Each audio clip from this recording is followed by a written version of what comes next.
All right, so welcome back to Lock It or Leave It. Recurring face now coming onto the pod. Hunter Bailey, one of my good friends, cover UNC Charlotte football, basketball, and the Hornets. Hunter, what's going on? Doing well, man. Watching some Olympic hoops. It's probably the best way to spend a Sunday not in the NFL season for sure. Yeah, absolutely. I mean, this is one of those games where if you're a basketball fan, you have to circle this on your calendar and you're like, I have to watch Jokic go up against the best team in the world. But we kind of had this group chat going on yesterday talking about this game, live talking about it, and I kind of just want to get on something and really just kind of get into this a little bit. No one I'd rather do it with than you. So let's just hop right into this, man. I mean, Steph, LeBron, and Kevin Durant, right? The three guys you think of when you think of the 2010s era, early 2020s era of the NBA. Talk about the Olympic send-off and what it means that Steph, KD, and LeBron are doing the things they are known for in their careers at the highest level in age 35 plus. Definitely. And I kind of think they're all doing it in their own interesting way too. I mean, you see LeBron bearing the flag. That's awesome. Devin Booker's kind of clowning him, talking Yeah, about the his posture. posture. I love it, man. And looking literally, I mean, like that's Captain America right there. I mean, Yeah. that's who you want. He's 39 years old. He's already said this is my last Olympics. But he's out there looking like, I mean, we talked about it continuously in the exhibition games. They're deferring to Braun over and over and over at the end of these close games. He nearly gets a triple double yesterday. I don't know if that would have been his first Olympic triple double or not. And then talking about someone like Kevin Durant, who's missed all the exhibition games, dealing with a calf injury, comes right in. I mean, 8 for 8 in the first half. It's like could not miss. And then someone like Steph Curry, who you hear all this going on in the offseason for him. Klay Thompson's going to Dallas. Can he still be the guy to lead that team to the playoffs? And then he's continued to look exactly what you would think of when you think of Steph Curry, man. I still think maybe not early in this run, but there's going to be a game where he reminds people he really is the best point guard of all time. Yeah, absolutely. I was thinking before the Olympics started, like, hey, they might just give the minutes, the closing minutes to KD, LeBron, Steph, Kawhi, because they're the vets, not because they might be the best players like Anthony Edwards or Jayson Tatum right now. And boy, was I wrong because LeBron, Steph, and KD are saying, hey, we might be old, but we are still going to be the captains and, the engine of this Team USA squad. And I want to focus on Kevin Durant a little bit because we're seeing him as a plug and play player, kind of like how he did in 2017 with Golden State, a clear defined role. Hey, we want you to be the primary scorer without having the ball always be in your hands.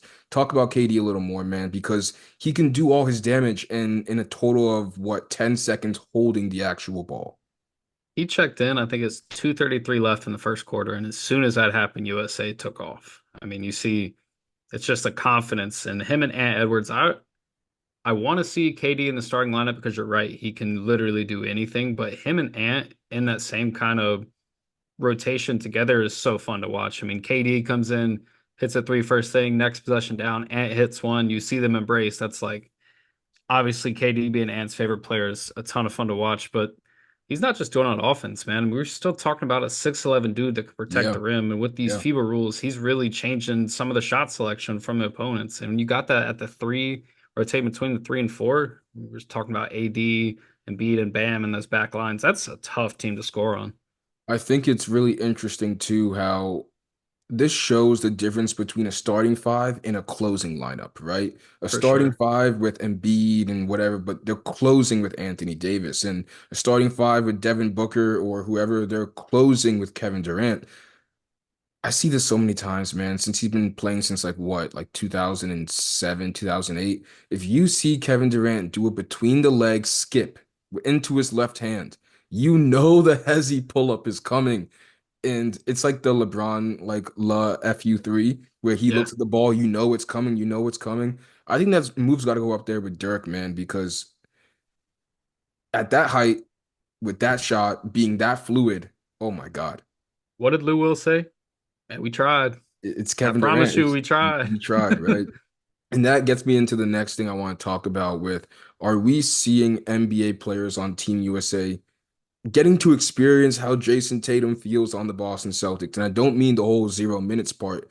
I mean, you can just insert Jayson Tatum into that Celtics team that already have two of the best perimeter lockdown defenders, Jaylen Brown, a two-way wing, Porzingis, a guy who can rip you from 30 feet away if you don't get out on him, and then ancillary pieces everywhere. Is Devin Booker relishing his opportunity being what, like, oh wow. I can be a two-way spot-up sniper and not have to, sorry about that. I can be a two-way spot-up sniper and not have to do all this crazy other stuff. How does that feel now? How are these players being like, oh, wow, I am better with more talent around me? But that's the thing is like Booker played pretty well yesterday, but he's had a couple of exhibition games where he shoots 1 of 5, Yeah. 1 of 6 from the field. And that, I mean, Joel Embiid even kind of went on the record and said, if I go 5 of 20, we're getting blown out.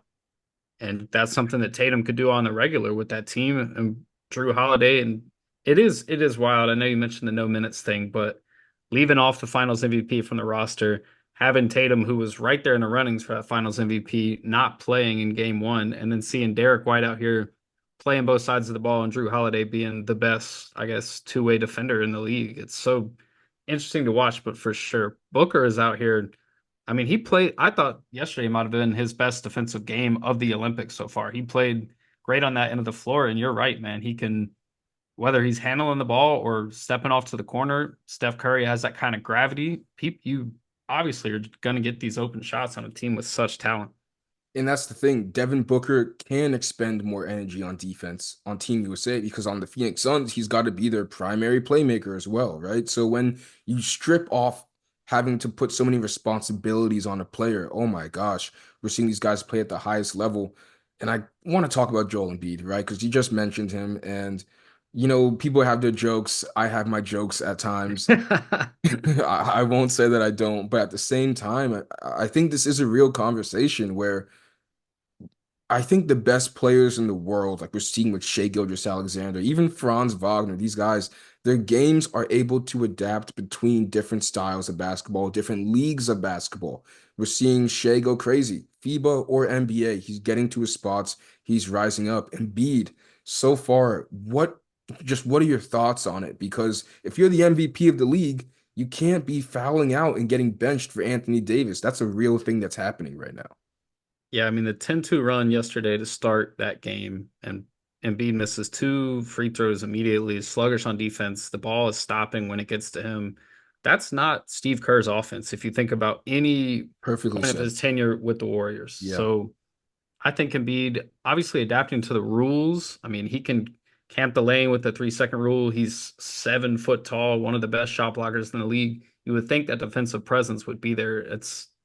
I don't want to say effort, but when you see someone like of his caliber of skill get benched immediately 3 minutes into the game, that tells you something about what's been going on with the team and how they're kind of gelling together. Because AD and Bron having that chemistry, and maybe not so much there with Embiid himself.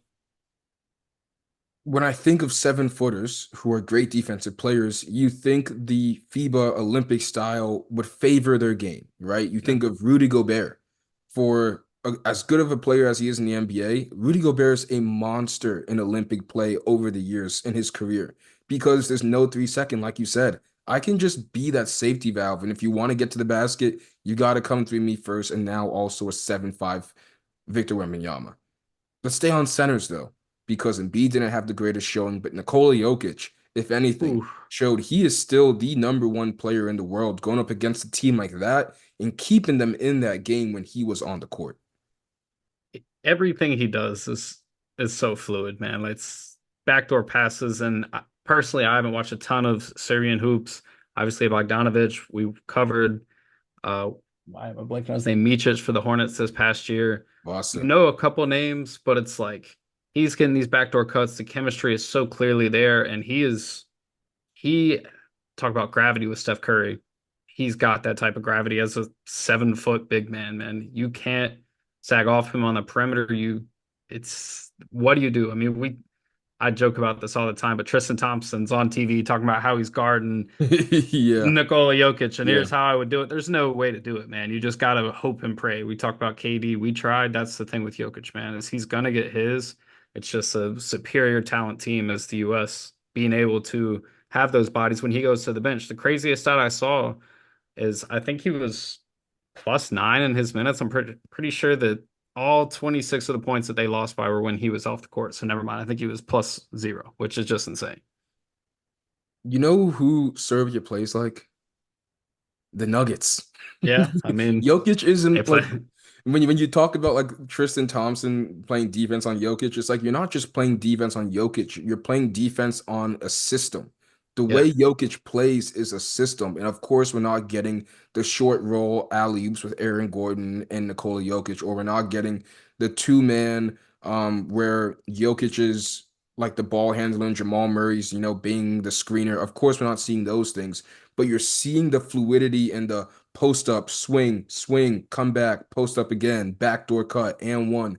Those types of plays are just happen so organically for that player. And that kind of brings me into the last thing I want to talk about because in a post Steph, LeBron, KD world, we still have amazing players in the NBA. And it feels like people are kind of pessimistic about the future of the NBA. I don't know about you, Hunter. I heard that NBC music. I talked about this, cutting away the commercial. Oh my gosh, something woke in me. But seeing the young talent we have in the NBA, seeing John Morant's coming back, and Wemby's only getting better, and the Thunder are getting better, and Paolo Banchero's in Orlando, what's your temperature on the state of the league post LeBron, Steph, and Kevin Durant? I think they're gonna need someone, I guess specifically an American-born player to take that reins. Because I mean, when I Yeah, think of the up and coming post them, I'm in Giannis, Jokic, Luca. I mean, Wemby. there's Wemby, man. Yeah, Wemby. How did I even miss him? The aliens. So many, I guess, foreign players the world really has caught up, and you see that. But it's like, okay, who is going to take that step? I thought it was going to be Ja for a while. Now it looks, I guess, firmly like Ant in my mind. But post Steph, KD, and Bron, you need more of that. Tatum has to continue to take that step. I mean, they got the ring this year in Boston. Can they do it again? Can they continue to work in that direction? But it is a little scary. I'm not going to lie to you, man. I don't think the league is in a bad spot, but the weight that Steph, LeBron, and KD hold, I mean, you think about a poll as far as viewers to a game, Steph and LeBron are still head and shoulders above the rest. Absolutely. I think because I kind of went back and forth with this. Like, what's so bad about being global to the point where America is diminished a little bit, right? Like in 12 years in the Olympics, and Wemby and France are about to like back to back the Olympics, right? Prime 31-year-olds Wemby. That doesn't seem bad for the league, but then you think of other teams or other leagues around the world, like the EPL, the Barclays Premier League for soccer.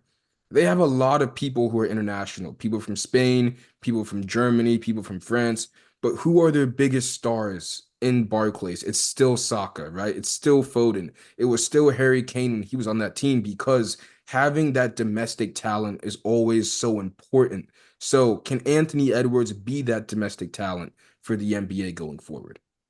I think so, man. I think he's got the type of personality. He might need a little media training here and there just to rein some things in, but I think he's got the personality is infectious, man. You see him teaching Serbia some new lingo, WWE talk here on the sideline. I think that stuff is hilarious. It's all within the fun of the game, but I think he definitely has that. You talk about what really draws a lot of casual fans, highlights, man, and he's got them. And I think as far as capturing an audience, that is what he brings to the table. So yes, man, I think he can be the face of the league years to come. All right, so before we hop out of here, I have this a little analogy and I want to hear your response to it if I put you in his shoes. Anthony Edwards Kevin Durant hits a pull-up hesitation three. Anthony Edwards responds with a three. So they go back-to-back threes. Serbia calls a timeout. They go, do you see them in the first quarter? And they're both like going crazy. They're like, they're hitting each other. That's the coolest thing for his idol, right? You are out there with the person you grew up watching, and now you're hooping with him for you. It doesn't have to Yeah. be in your industry. Can you name someone where you'd be like, damn, we're both going like, back to back in whatever field we're doing? Who would that person be? First thing that came to mind, I think it's because I'm talking to you, is Eric, man. Let's Like, go. Let's yeah, go. he helped me get my start in writing. Anytime he's doing something, TV hits. I saw him walking behind someone on ESPN the other day. He's doing a little vet move, getting some camera Yeah, time. get I some thought that was airtime, funny. slipping it in there. But definitely, man, like anything he does, I'm a huge supporter of that because he helped me get into this industry and then definitely stay in. So yeah, if we're going back to back on hits, if we're March Madness stuff like we got to do at Spectrum Center this year, hell yeah, man, Eric for sure. And you know how I love movies, so my movie analogy to Anthony Edwards and Kevin Durant would have to be Glenn Powell and Tom Cruise right now. Glenn Powell, just in that Twisters movie, looks like he might be the next like big blockbuster movie star. However, he was in Top Gun with Tom Cruise, and I think that's the best thing ever, allowing him to kind of look at his idol and do that in their space.